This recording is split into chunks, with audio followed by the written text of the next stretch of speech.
morning and welcome to Rising. Thanks for tuning in. We've got another great show for you today. Hello, Brianna. Hello, Robbie. Let's get right into it. Let's do it. All right. It's Joe Biden's 81st birthday, and it's off to a rocky start. A new poll shows support is cratering for the president amid the Israel-Hamas war, phrased sometimes differently as a siege on Gaza. According to the latest NBC News national survey, President Joe Biden's approval rating has declined to the lowest level of his presidency at 40%. And for the very first time in the poll, former President Trump beats Biden in a hypothetical matchup within the margin of error. Biden's decline in support is buoyed by strong disapproval on the issue of Israel-Palestine specifically. 52% of all voters do not approve of Biden's handling of the matter, including 69% of Republicans, 59% of independents, just over half, 51% of Democrats, do back the president on this issue. But perhaps the most alarming takeaway from the poll is among voters ages 18 to 34, staggering 70% of them disapprove of Biden's handling of what's going on in Gaza. Democratic lawmakers aren't too worried, however, citing 2024 election still a year away. Here is what Senator Blumenthal said on Meet the Press in response. Let's watch. Part of what's dragging down his poll numbers is a lack of support among younger voters for his handling of the Israel-Hamas war. How concerned are you about these numbers, and what do you think the president needs to do? Do you think he's still the best candidate for 2024? I think he is the best candidate for 2024. I have confidence that he will overcome those poll numbers. We're a year away. But remember, even more important than the polls are what voters are doing. In the most recent elections in Kentucky, Ohio, Pennsylvania, they showed that they prefer the Biden record of accomplishment over the mega extremism. You can picture them continuing to say this as we get closer and closer to the election, like, there's still time. The election is 6 hours away. We'll turn it all around. Look, fair enough that once again Biden or the Democratic Party writ large had a better election night than pundits would have predicted and maybe than some of the polls suggested, so that's a fair enough talking point. However, these polls just continue to get worse and worse for Biden, and frankly, there's no easy out for him because this issue, which is really sinking him with very young voters, divides older Democrats. It's clear probably that he should try to make this very upset contingent happier, but it's not like, but I mean, he could theoretically lose some of the other voters if he did that. I don't know. There's no, and also he clearly does not want, is not willing, and his State Department and his entire administration is not going to easily shift their Israel policy. The funding for Israel, which, again, I would do away with, and so many Republicans would do away with, has been just ironclad for decades, and there is no way Biden actually. But that's the thing. Like, most people who are disagreeing with Biden's handling of this disagree with it because every single day they're inundated with pictures of thousands of dead Palestinian kids with arms and heads and body parts missing. And their basic humanitarian impulse is say, hey, maybe we should just stop funding and paying for the weapons for and creating the weapons for the means of that destruction.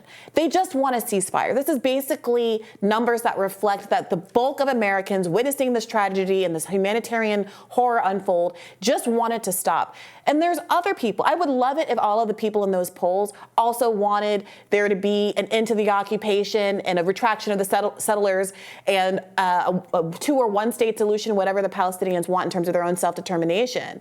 But I'm not so naive as to think that that's what's going on. So the bar is pretty low, and Biden is still refusing to meet it. A number of leaders around the world who initially were opposed to a ceasefire, I'm thinking specifically of Macron, who literally made it illegal to be protesting in the streets in France for Palestine, flipped because of the pressure he was under and the obvious way that he was out of step with his constituents and said, fine, we need to have the ceasefire.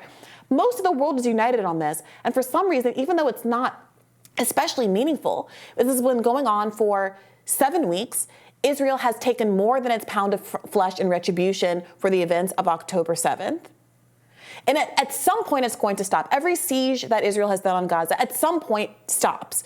Why it is that the United States, and Joe Biden specifically, is willing to leverage his potential electoral victory in 2024 on something that's an inevitability, it seems anyway, is really difficult to understand. Yeah, I mean, better stop. They are hoping it stops soon, I guess, so that those images aren't in the public consciousness when Election Day rolls around.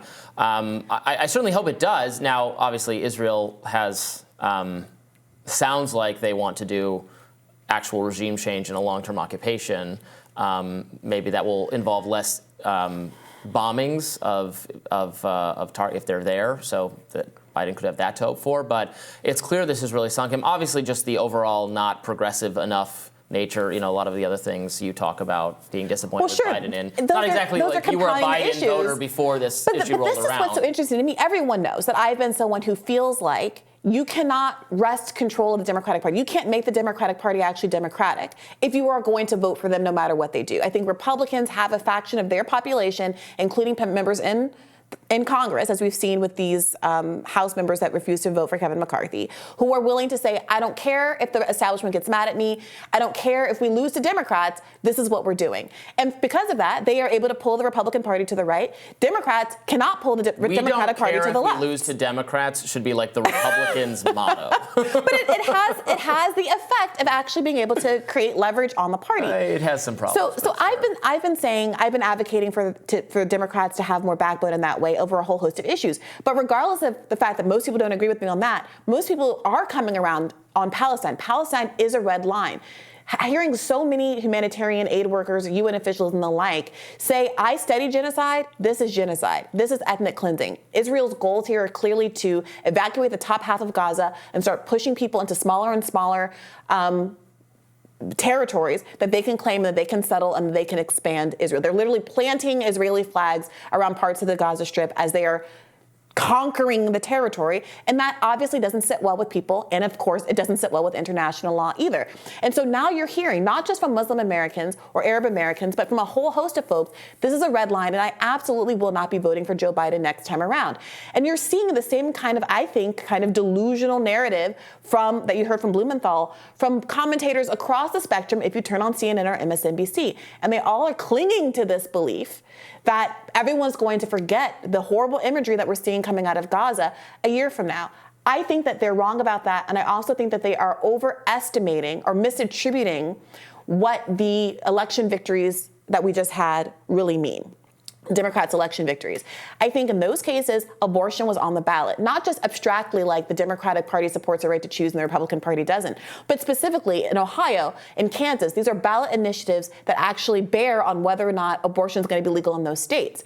It's going to be a different kind of situation in 2024, where it's just Joe Biden giving pro-abortion vibes. Joe Biden, a president who said, I didn't used to even believe in abortion rights as a Catholic. Joe Biden, who was VP to Barack Obama when he campaigned on codifying Roe, and then when asked about why he didn't during his first term, said, oh, it's not a priority of mine right now. That's what's going to be on the ballot, whether or not you trust that guy to actually preserve your right to choose, or whether you see him as culpable for having lost that right in the first place. All right, more Rising right after this. Stay tuned.